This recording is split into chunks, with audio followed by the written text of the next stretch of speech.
Alright guys, so I just wanted to take you through another workout today. A little bit of a different split than I've been doing recently. A lot of my splits have been chest and back paired with some additional shoulder work, and in addition to regular shoulder days, arm days. Today is actually a delt and arm day. So two of my more weak body parts combined into one workout, and I just wanted to run through the logic of what I was thinking when I was selecting my exercises, and then going into the workout what my plan was in regards to sets, reps, tempos, and just my overall goal heading into today's workout. So I was excited to do delts and arms. It's been a few months since I've actually split it that way, and it's just not really a systemically taxing day. Three small muscle groups, delts, triceps, biceps. So it's a day that you can keep crisp. You could keep your rest time shorter. You can transition between your exercises. If everything's planned out, this one shouldn't be too taxing on the system. Shouldn't take too long. I have a few. It was 3 exercises for delts, 2 for tris, 2 for bis.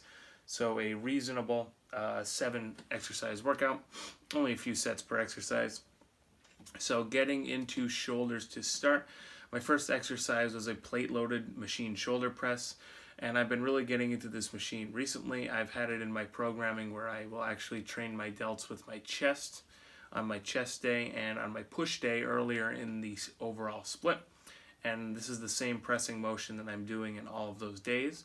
And just looking to progressively overload my weights, I've had a pretty smooth transition into this machine. Execution wise, everything clicks pretty well. It aligns well with my shoulder joint. You'll see in the video and how exactly I set up, especially down toward my hips. So I started with that, did 4 sets, got my heavy set out of the way first for about 6 or 7 reps. My weights go up every time I actually use this machine, so I'm looking for that to stall out pretty soon. That's one of the novelties of using a machine for the first time when programming it.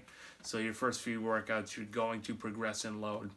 But as you train it more and more, that specific motion with that specific piece of equipment, you're definitely going to stall a little bit. So looking to see when actually that's going to happen to me. So 4 sets total, utilizing drop-down set principle. First set of about 6 to 8, second set about 7 to 8. And then third set about 8, 9-ish. And then I went with a little bit more of a drop on my last one and got about 12. So still staying in that about 6 to 12 rep range. That was my one and only exercise for front delts. And then I moved along to the lying cuff laterals for side delts, which have been my primary side delt motion as of late. Really consistent profile. Great bracing. You're literally laying on the floor and aligns well with the joints. I cannot complain. I will stick this in my program 90 to 95% of the year, as opposed to doing dumbbell laterals or other variations of a cable lateral. This one always seems to work the best, especially if you have a free motion cable stack in your gym that allows you to get fully customizable with what angle you put your post at, and then how high or low you select your distance from the ground as well.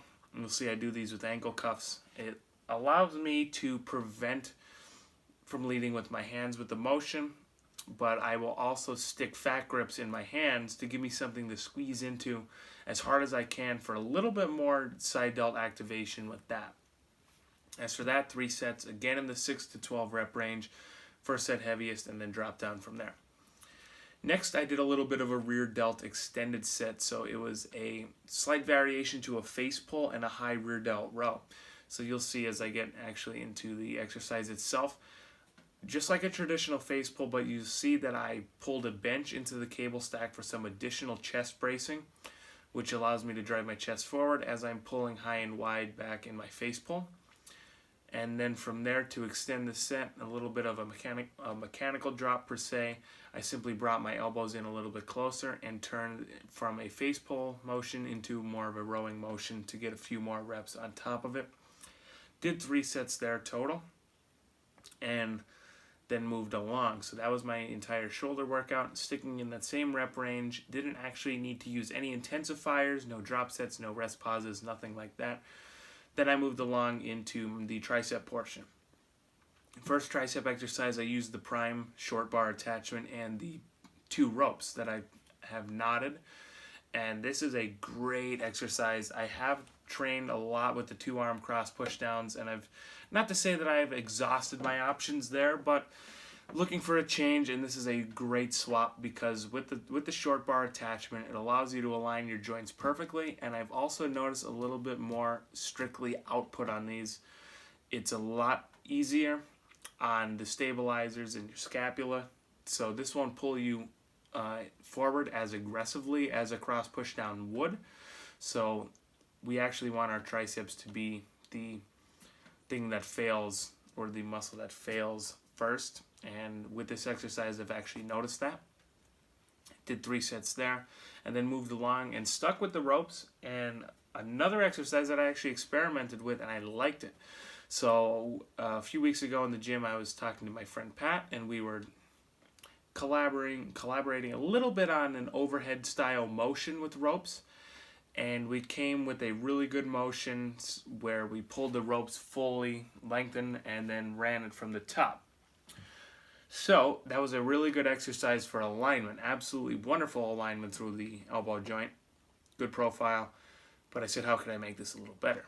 Simply by bringing a bench in. So we covered 2 of our 3 points to start: profile, alignment. Let's get it braced. And that's what I did. Brought the bench in to have something to drive into, because as I started to get more toward my working weight just standing, my core was definitely going to fail a lot sooner than my triceps. So that's why I use the bench. And you'll see it looks kind of like a skull crusher variation, where I'll have my shoulders in a position somewhere near there, and then the cables will be pulling straight back like that. And you'll get all my cues once I get into the exercises themselves. 3 sets there. That's it for triceps. And then I moved along from there to biceps. 2 exercises for biceps. First was the 1-arm dumbbell incline bench curl, similar to a preacher curl. I like using an incline bench a little bit more. I'm able to customize the angle of the bench more to really allow myself, with that first bicep exercise, to get some really good force production in that lengthened range. So that's kind of why I opt for that angle as opposed to a traditional preacher bench angle. Did 3 sets there, same thing. Started at about 6-7 reps. Dropped down from there. Didn't go anything higher than 12. You'll see in the video that I use globe grips. And I actually just purchased these about a month ago, and they're essentially like a globe, so a ball, kind of like a fat grip, where it'll sit in your hand perfectly and allow you to have to stabilize the weight from side to side as well. And I like them. Do I think they're perfect? No, but if you want to pick them up, I definitely recommend them. I like them especially for my bicep motions, and that is one that I actually used with the globe grips today. Then I moved along. My final bicep exercise was 2 sets, was the prime short bar again. Just put it down, and it was a rope cable curl. Put the ropes to align with the outside of my torso, and then actually put fat grips on top of the ropes. And the goal of this motion, especially with the rope, is to allow for full supination within a good profile.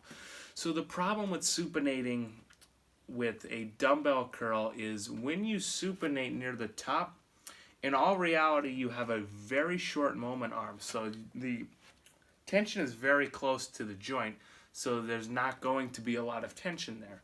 And to supinate, yeah, you're going to get a benefit. Of course, it's the secondary function of the bicep breaking itself. But in terms of, can you really overload that motion in that position with what that tension is actually giving you? Not the best option. So, as I've seen Kasim Hansen do with the prime short bar, and luckily I have one, and I was able to mimic his exercise, and it works fantastic because with a more even profile, you can really overload that supination position with appropriate load at the top, and the ropes allow you to do it so well because they can supinate within your hand very easily. They're simply just rope. They're not a metal bar, so they're able to go a lot easier with your hand. 2 sets of those. That's a motion that I really like for biceps, and I'm going to keep in, especially to hammer, like I said, that supination movement pattern. 2 sets of about 8 a piece. My weights didn't vary too much with those. 5 sets for biceps, and as you guys can see, very simple workout. As I get in, I'll give you all my cues, but that's pretty much my thought process behind it, why I selected those exercises, and how to go from there. So check out the exercise execution, and I hope you guys enjoy this. Beginning today's shoulder and arm workout with a plate-loaded machine shoulder press. This has been the pressing motion that I've had in my program recently with my new split, and I really like this machine for a few reasons. First off, it aligns very well with my upper arm, so depending on how much external rotation you actually have within the shoulder joint, you can alter where you place your hips. I have mine not too far up, but not also flush against the pad. So just simply, if you have a video camera, record yourself, see where your upper arm aligns with the handle itself, and then put your hips in a comfortable position from there. And then, as we always say, drive your back into the bench and then press up from there. And with this exercise as well, as you'll see, the fulcrum is in the back of the machine, and as you see, as I get to the bottom of the rep, it's going to be the farthest away from that fulcrum, so naturally it's going to overload that length and range, which does a good job of matching what our body's able to produce in terms of strength profiles. So as you push back, the handles and the machine actually gets closer to that fulcrum, and the tension gets a little bit lighter. So that's another reason why I've actually programmed this machine as well. And with my programming with this today, I ended up doing 4 sets. Usually within my workouts, it's been 3.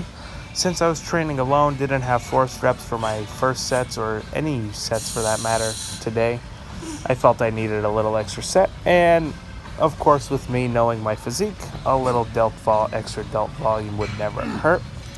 So pyramiding down, my first set of about 6 or 7 reps, and then dropping down in weight. I took off 5 pounds a side the first 2 drops, and then 10 pounds a side on my last drop. I believe it was about 6, 7, 9, and then the last set was about 12 reps.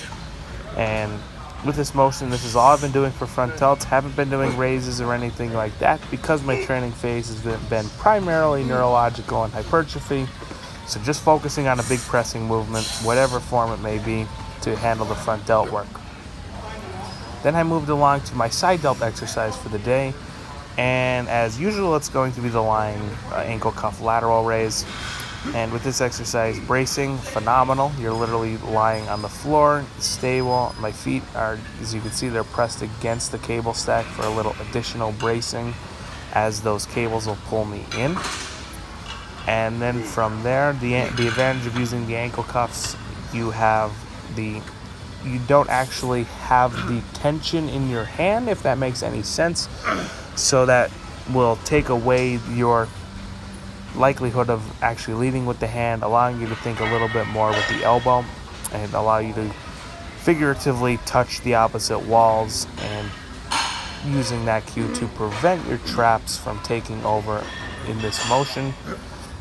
As you'll see, I do use fat grips. I've been doing this recently. This allows me something to really squeeze into and get a little bit more side delt activation as my set goes on. And with this, I ended up doing 3 sets. Same concept with the back offs. Hit my first set and then backed off from there. If you have a cable stack like this, I really suggest seeking out the little, whether they be 2.5 pound plates to put on top of the stack. So with this, you won't be using a ton of weight. My top set was 20, but as I drop down, I know that dropping down to 15 into 10 would be a little too aggressive of a drop. So if you're able to go in 2.5 pound increments to hit a specific rep range on smaller exercises like this, that'll certainly benefit you more in the long run, even when you go to progress. If I were to try to progress to 25, I know it definitely wouldn't work. But within the next few weeks, if I'm able to go to, say, 22.5, it might be a more reasonable option for me. This is the only side delt exercise of the day, and the only side delt exercise that I've really been doing in my current split. And as I explained earlier, there's many reasons for this, and overall, you're just going to get the most bang for your buck with this exercise if you program it well and execute it well from there. Lastly, I will move into rear delts, and just did one little extended set for rear delts, as you'll see. and it was a cable face pull variation with a bench. So being chest supported allows for that little bit of additional bracing. As I'm pulling back, I allow myself to drive my chest forward into the bench and pulling wide with my elbows, creating tension and intent outward to essentially wrap and contract that rear delt. And with this, I extended the set by doing my set of face pulls for about 8 or so reps each time. And then after that, all I did was simply change the moment arm and change my position from being out wide, elbows totally flared, to bringing them in a little bit and creating more of a rowing type motion. Still rowing high and aiming to contract my upper back and rear delts. There's the switch. And just getting as many as I can after that. It ended up being about 4 or 5. With the face pulls, you'll see I'm holding at the back for about a second or two, really taking awareness of the rear delt being fully contracted in that range. And then as I move along into my extended set, I actually just look for more of a smooth tempo, maybe a 3-0, 1-0. No pause in the stretch or contraction from there, just looking to get a few more reps on top. And with this, 3 sets was plenty for the rear delts to be blown up. And all in all, with the extended set variation, getting each set about 12-13 reps, a real good rep range for the rear delts. And as I always say, bang for your buck. You're definitely going to get a lot more out of a face pull or a rowing type motion, or even a wide pull down. If I decided to bring the long bar attachment into the gym with me today, doing a wide rear delt pull down, a lot more bang for your buck as opposed to doing a reverse pec deck.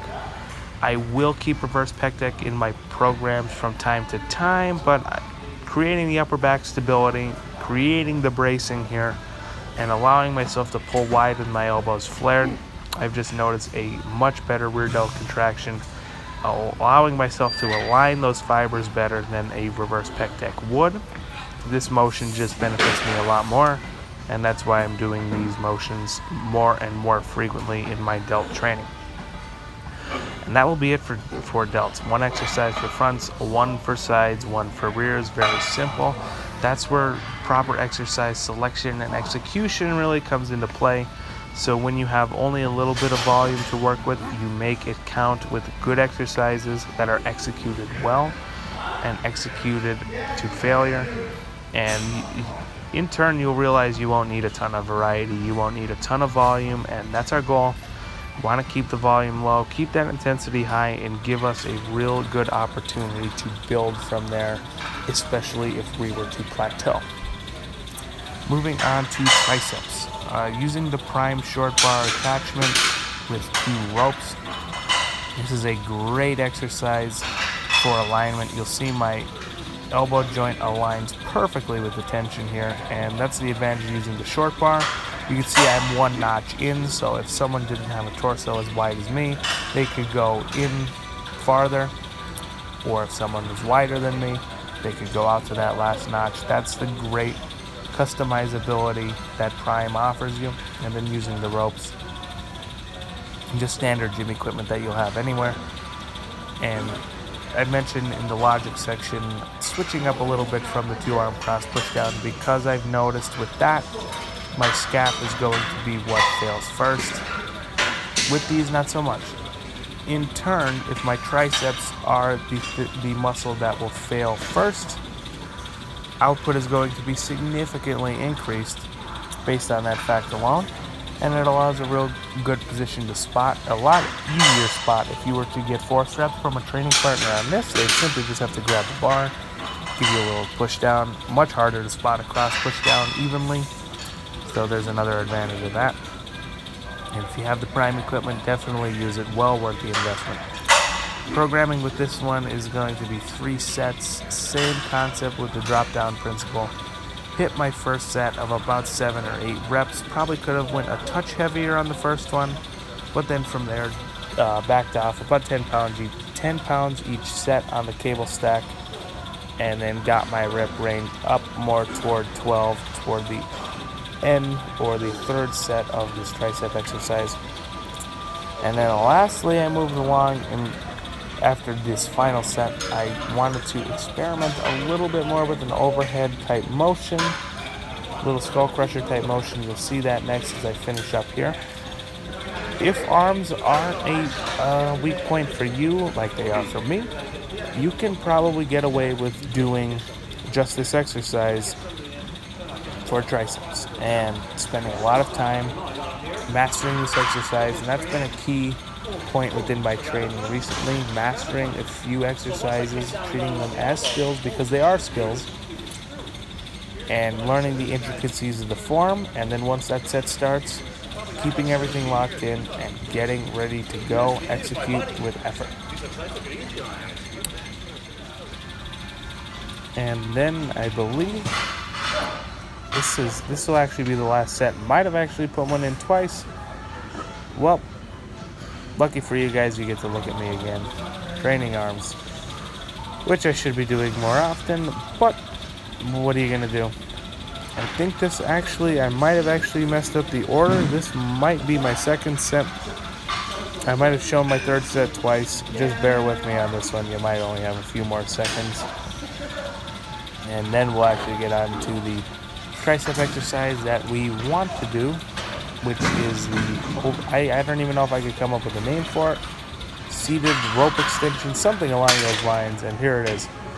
So as I mentioned in the logic, I was talking to my friend Pat about programming this exercise, and what we did was we had the cables all the way up and we had the ropes extended, and from there we would pull down, extend. The problem with that was my core was definitely going to fail first if I had adequate load on to stimulate my triceps. So from there, how to make that exercise better? The alignment was already fantastic. The profile was consistent. Last missing piece of the puzzle was bracing, and simply by doing this on a bench, as I'm contracting outward with my triceps, I'm able to contract hard back into that bench and keeping myself stable with that.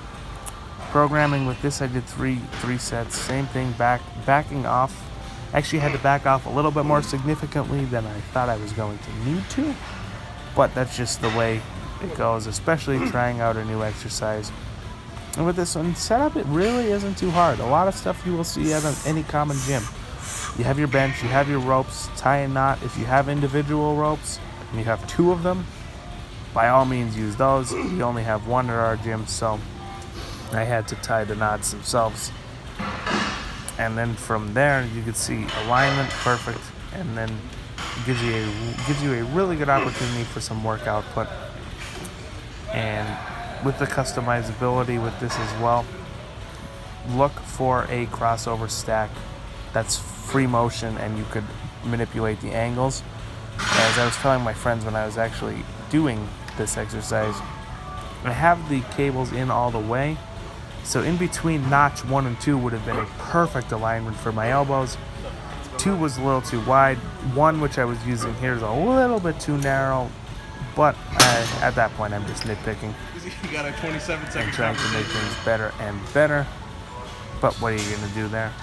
Can't make the machine improve that much more. And with this one, it'll allow a little bit more long head emphasis. Why? We have our shoulders in a slightly flexed position here, and that will allow that long head to have a little bit more involvement. And with the bench, as you see, just checking out profile wise, taking into account where the cable is coming to in contact with my hand, it's a pretty even profile throughout.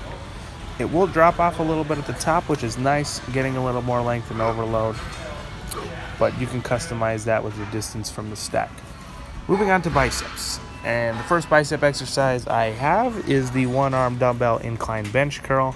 Similar to a preacher curl, but I prefer the incline bench for a couple reasons.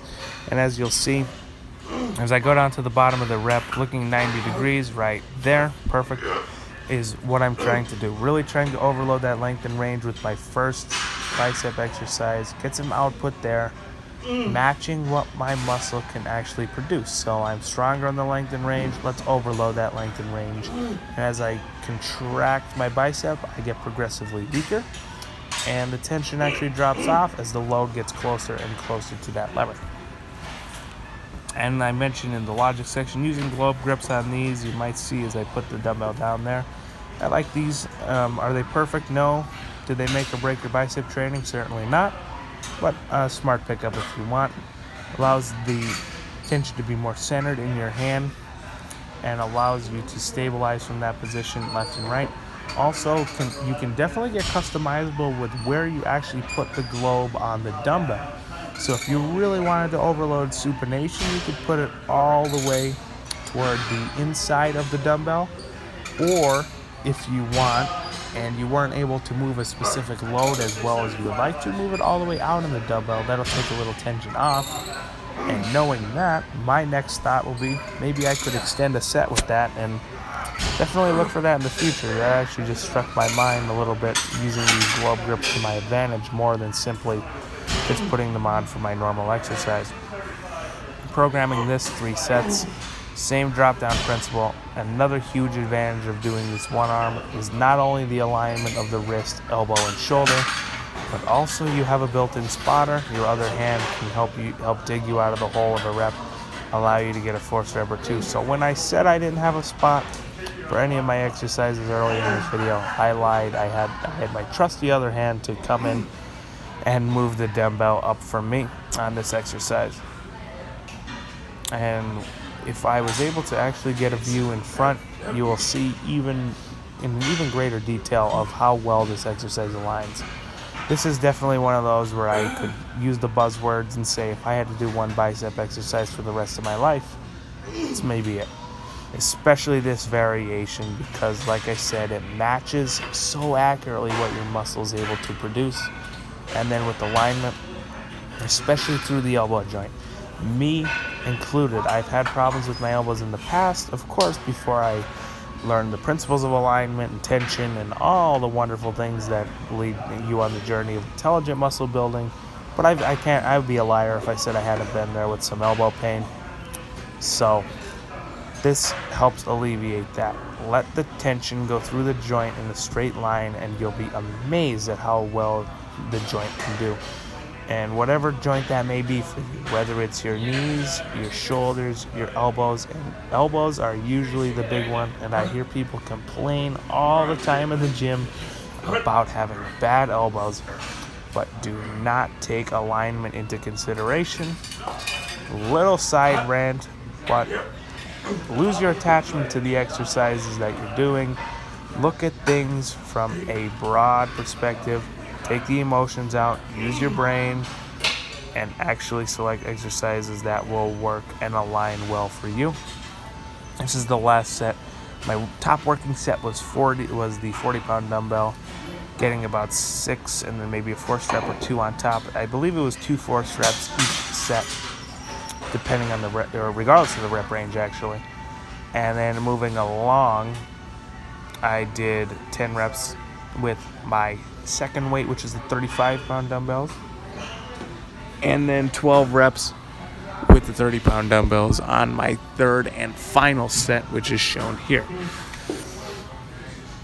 And another point on setup, just because this angle suits me doesn't mean it'll necessarily suit you on this exercise. So you can definitely customize bench angle if you want to. If you need to go a little bit lower to overload that length and range, certainly feel free to do so.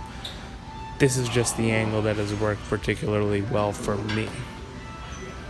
And if you really notice with this workout especially how low my volume actually is for these muscle groups. So all in all, just taking a quick tally of what I was doing. So started with shoulders and did the machine shoulder press for 4 sets, where I usually only work 3. Then the lying cuff laterals for 3, and then the rear delt cable face pull row variation for 3. Moving to triceps 3 and 3 with the push down and the overhead, and now with biceps 3 and 2, as you'll see my final exercise. Not the best angle. This is totally my fault on the setup with this one, but got this one from Cassim Hansen. Love this variation. Looking to overload the supinating function of the bicep.